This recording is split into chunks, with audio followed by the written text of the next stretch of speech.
Get your tickets now. Vinewood Star Tour is leaving now. Last hands. Let's see hedges in front of Star's home. Okay. Hey, man. Yo. Tickets for the most shameless tour in Vinewood. Get them right here. Traffic was murder.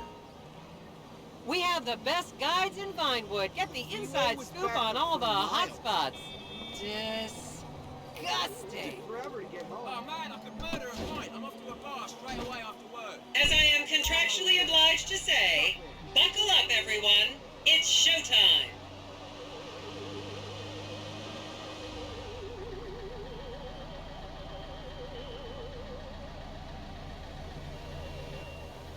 Vinewood is often referred to as the anal bleaching capital of the world. Fuck you. I wonder if we get to tour Crack Road. On your right, you'll see the world-famous Gentry Manor Hotel, a legendary party hangout for actors and rock stars and people trying to have sex with actors and rock stars. Built in 1921, it's been the scene of some classic Vinewood scandals over the years. One of my personal favorites was Al DiNapoli's overdose in 2002 after a chimpanzee blasted an 8-ball up his rear door with a water pistol. Fantastic! They say that on any given day there are at least 2 dead party girls in the trash cans round back. Isn't that great?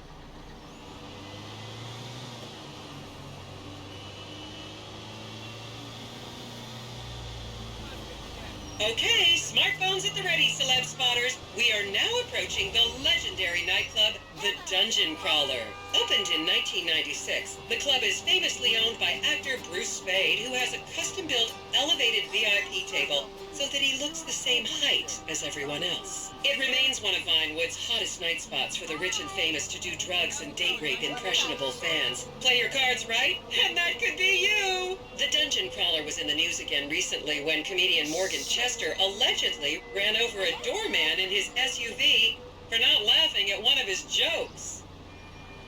Oh, and now a treat for you closet glam rockers on board. We're coming up to the infamous Tequila La Rock Bar. Back in the day, this was a restaurant run by the mob until it got shut down over the Adam's apple in the soup controversy of 1982. It reopened as the Tequila La Bar in 1983 and soon became a mecca for hair metal bands and fans from across the country. It's rumored that the Love Fist song Dangerous Bastards was written about a night they partied here on mescaline with some transgender twins.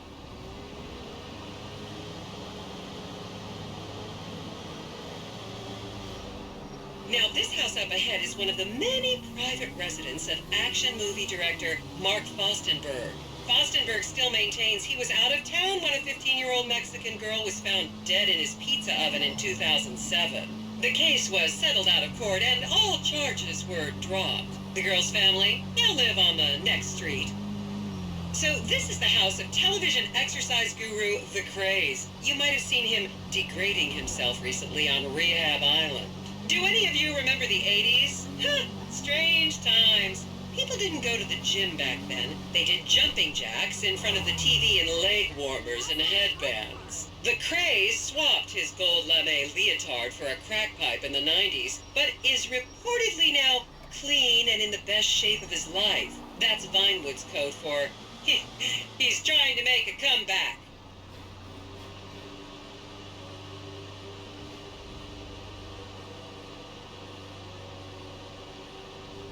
This is the home of celebrity wild child Martha Turn. Daughter of 70s comedy star Joni Turn, Martha spent her teens partying on booze, her early 20s partying on coke, and her mid-20s staring at her shoes on heroin. Her tell-all autobiography about the difficulties of growing up really rich in Vinewood only sold 30 copies last year.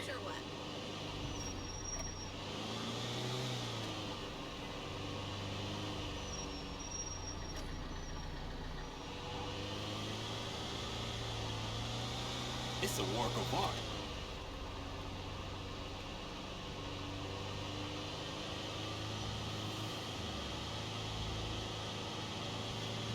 Just up ahead is another place to see and be seen in Rockford Hills, the Richmond Hotel, an iconic entertainment entertainment industry hangout, sleazy producer types have been promising to make young girl stars here for over 100 years now. Not gonna lie, I did some shameful things in that lobby bar in my youth, but I've put that period of my life behind me now.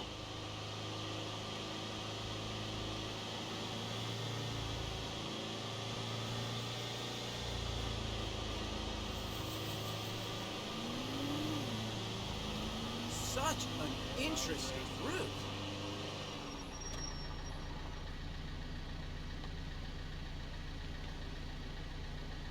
I should remind you this is a no-smoking bus. Unless, of course, it's medical marijuana, then you're all right.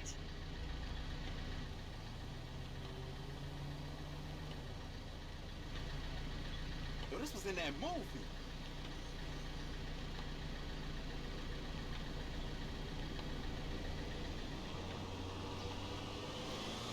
I've seen this all before.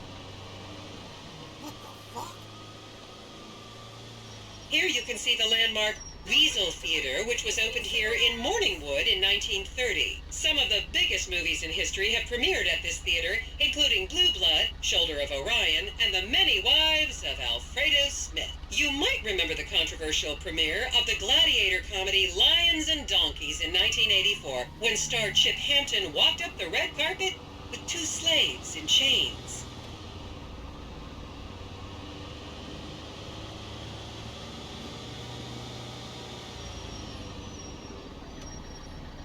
Holy shit.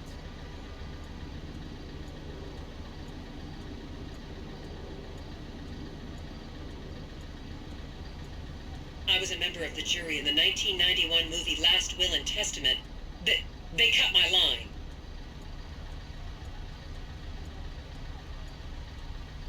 I've seen you better.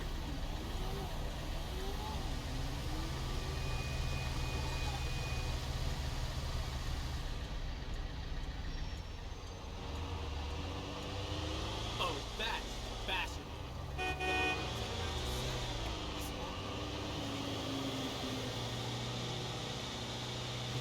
I'll never forget this.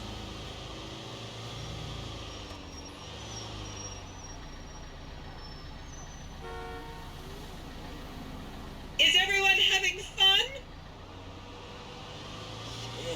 Shit.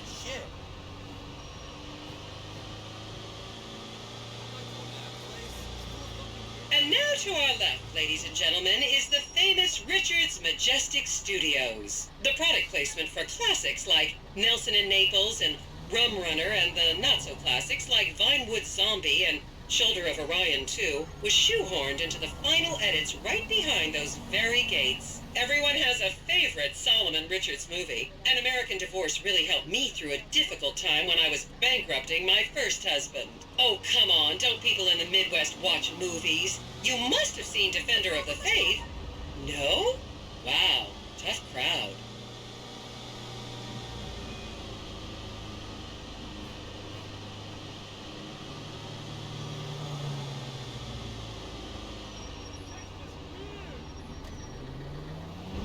I was hoping for something a bit more interesting.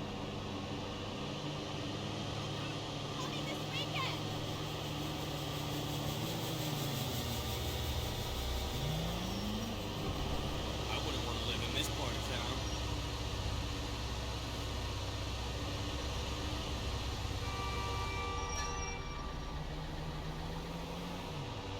I gotta use the bathroom.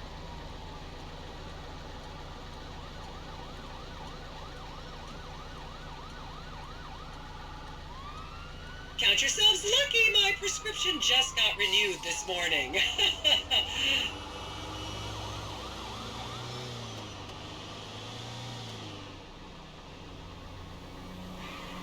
I love a well-guided tour. Oh, you're too much. I want my money back.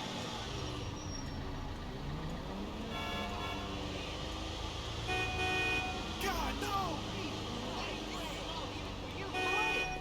Fuck me. I had to take out a third mortgage. My wife rides me so hard I need to buy a saddle that I can't even afford. Fucking shit! Okay, people, get those cameras out. This is Portola Drive. You won't get a better chance to spot a celebrity in its natural habitat. As you can see, the recession hasn't hit this part of town very hard. These are some of the most offensively high-end designer stores in the country. And now, some fun trivia for you. There have been a number of movies shot on Portola Drive, mostly awful ones about rich idiots, including the blockbuster 2005 romantic comedy, Shoe Whore, that's credited with sending women's rights back 50 years. The store we're passing now is where British star Charlotte Crown was caught on film in the changing room, eating and purging the same burrito over and over again, just like a dog. Hey, babe.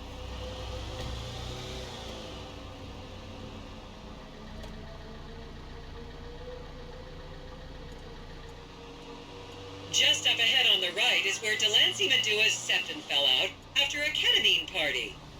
This is the Epsilon Center. Anyone with red hair, please cover it for your own safety. If you really want to meet a famous celebrity, this place is packed full of them. Take an introductory course. It changed my life. Kiflo!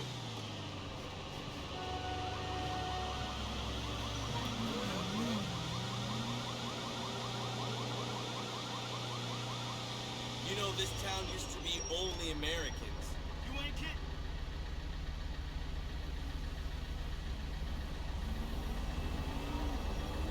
Yo, we get free snacks? Crazy. Are we having a world famous pork chop again tomorrow? Such an interesting route.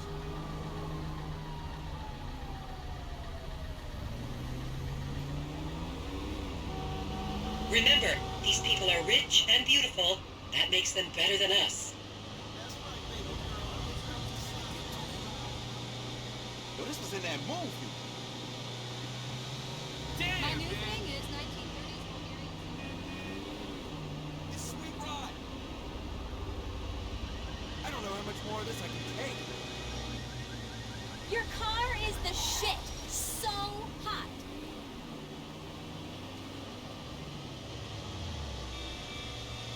I bet this place was great in the 1940s.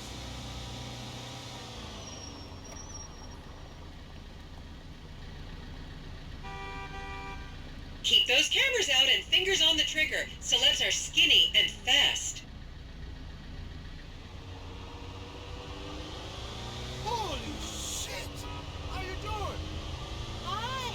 Y'all get refunds? And here is City Hall. This is where the mayor's office is, if any of you care. You might recognize this building from the 20-minute final dogfight to save Earth in the movie Invasion Los Santos.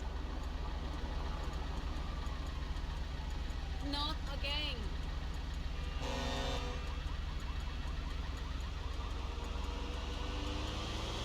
Oh, wow! That number is climbing. You trying to steal my wallet? I'm gonna ruin you. Yo, that's history right there.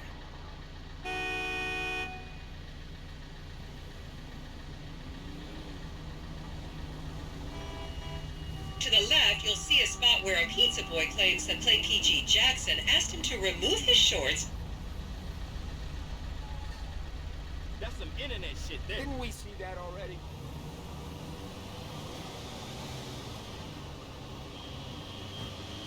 Wow.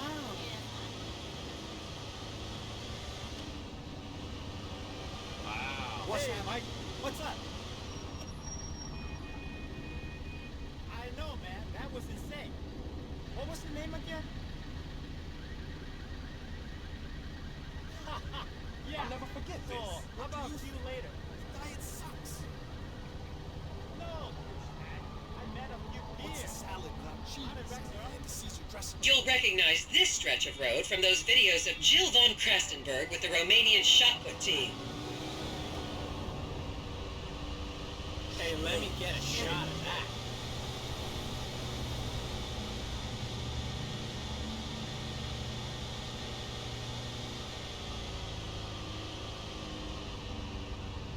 This landmark is bullshit.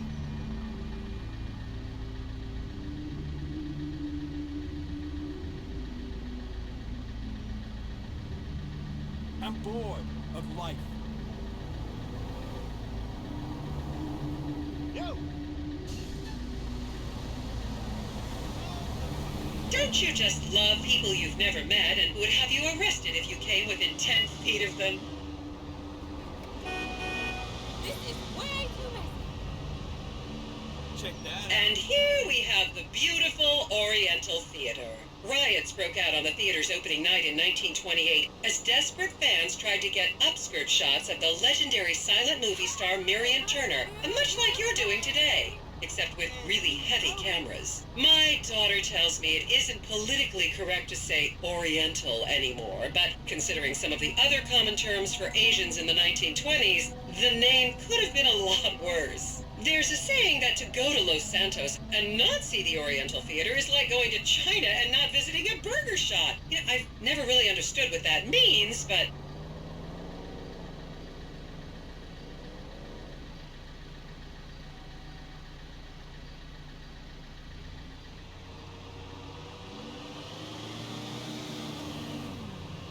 I want my money back.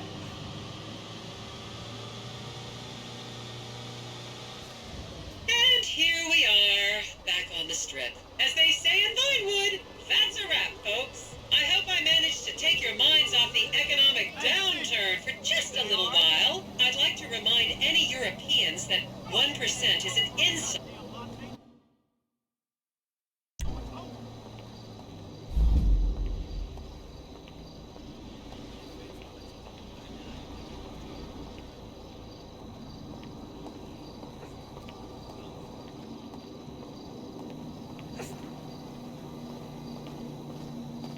Hello.